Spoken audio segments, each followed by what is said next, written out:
Bonjour tout le monde et bienvenue sur Money Tree, le podcast qui vous parle d'investissement et de finances personnelles au sens large et sans tabou.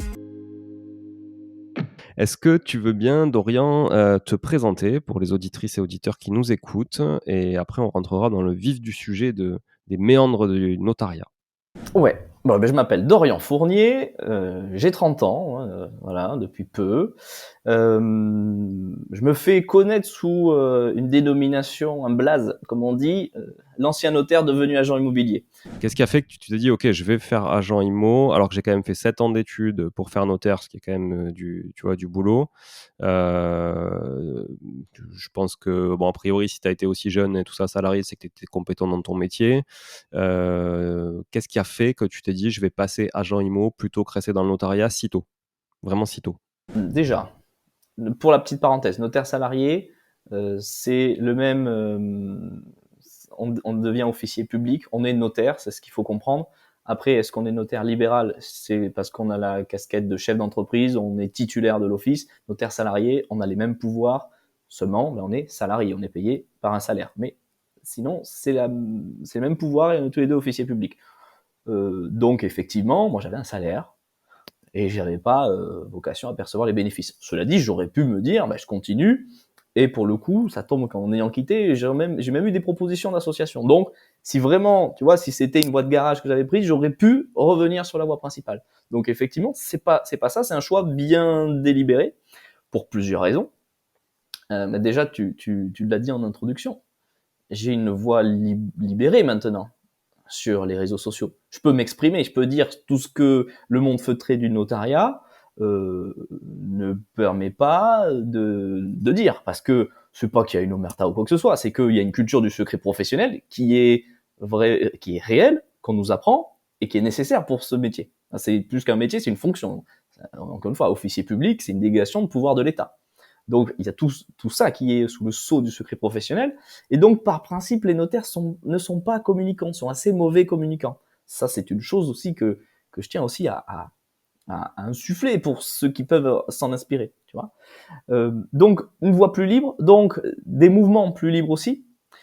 Si je veux développer des activités de formation, etc., plus larges, et tout projet autour de l'immobilier, toujours avec un lien, on va dire, avec le notariat, tout simplement, c'est que comme ça, en tout cas, c'est la meilleure façon que j'ai vue pour le faire et pour l'exprimer. Moi, j'aimerais qu'on revienne sur la relation entre un notaire et un agent immobilier dont tu parlais tout à l'heure. Par exemple, tu vas nous en donner des exemples, mais tu vois, je trouve que je te rejoins, le notaire n'embarque pas assez l'agent immobilier dans le process. L'agent immobilier est souvent beaucoup trop light aussi dans ce qu'il peut apporter, on va dire, dans son intermédiation. Et il y a quelque chose qui, par exemple, est assez frustrant, c'est apprendre des choses par soit l'acquéreur que tu représentes ou soit le vendeur que tu représentes, alors que toi-même, tu es intermédiaire et que tu es censé être payé pour faire le job à leur place, tu vois.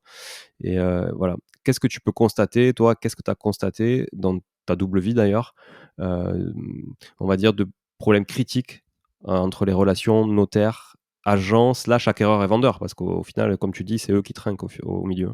Honnêtement, les exemples, mais ils sont infinis. Vraiment, déjà, il y a autant de transactions immobilières qu'il y a de biens, et autant de transactions immobilières qu'il y a de vendeurs, et autant de transactions immobilières qu'il y a d'acquéreurs, et autant de transactions immobilières qu'il y a d'intermédiaires.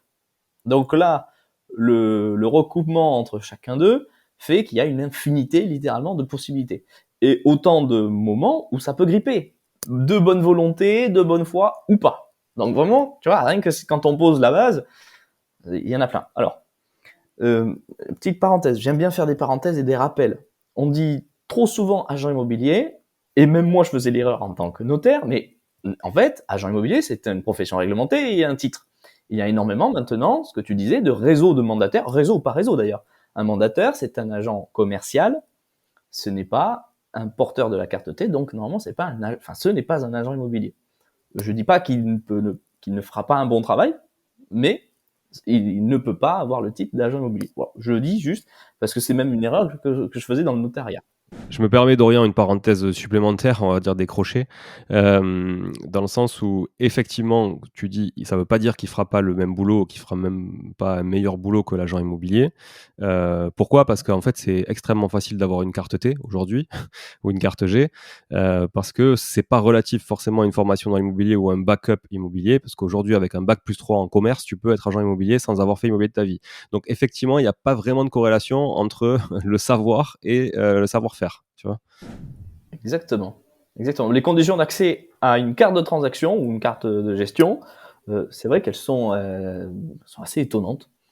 Parce qu'un bac+3 en commerce, en éco ou en droit te permet de l'avoir, ou sinon un BTS IMO. Et donc là, sur le diplôme inférieur, entre guillemets, et encore une fois, pas de jugement de valeur, là, il est spécialisé en IMO, ce qui est absurde sur l'autre, plus de l'expérience, ou alors 10 années d'expérience quand même dans les métiers de l'immobilier qui valident les acquis.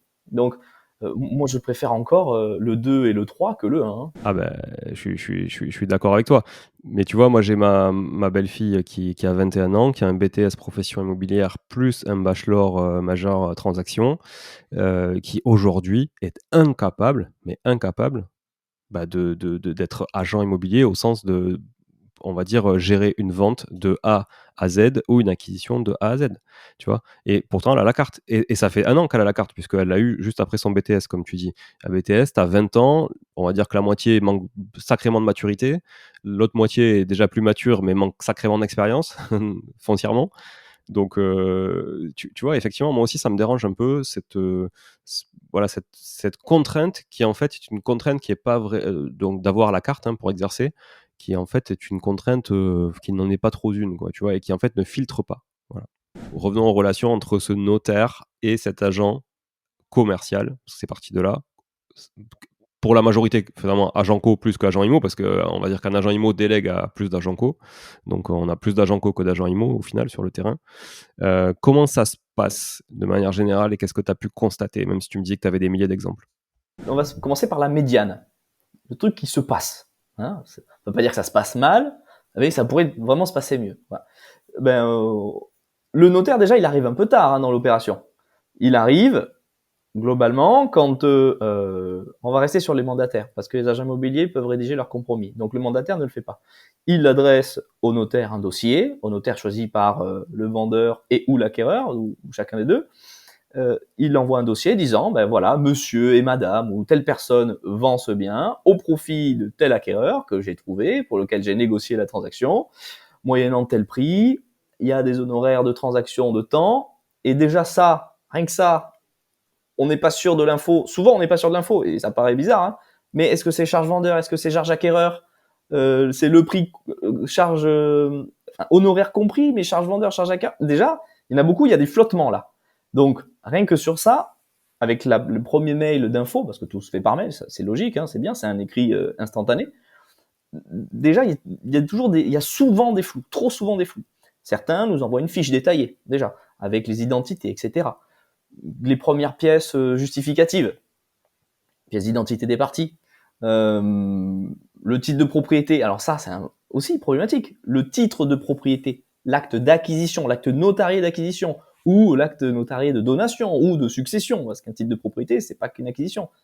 Mais ça, on l'avait pas systématiquement, et très souvent, trop souvent, hein, c'est pas la majorité, mais vraiment une vraie part, hein, c'est pas anodin, euh, seulement une attestation du notaire sur 2 pages, 3 pages. C'est plus léger, mais ça dit rien surtout. C'est tellement léger que ça dit pas grand chose. Oui, ça dit le prix, le bien, les parties. C'est limité, hein. Aucune idée des servitudes, des machins. Alors, tous ces éléments qui sont juridiques, il faut pas se dire, il faudrait sortir de ce schéma. Il y a le commercial pur et ensuite on passe au juridique pur.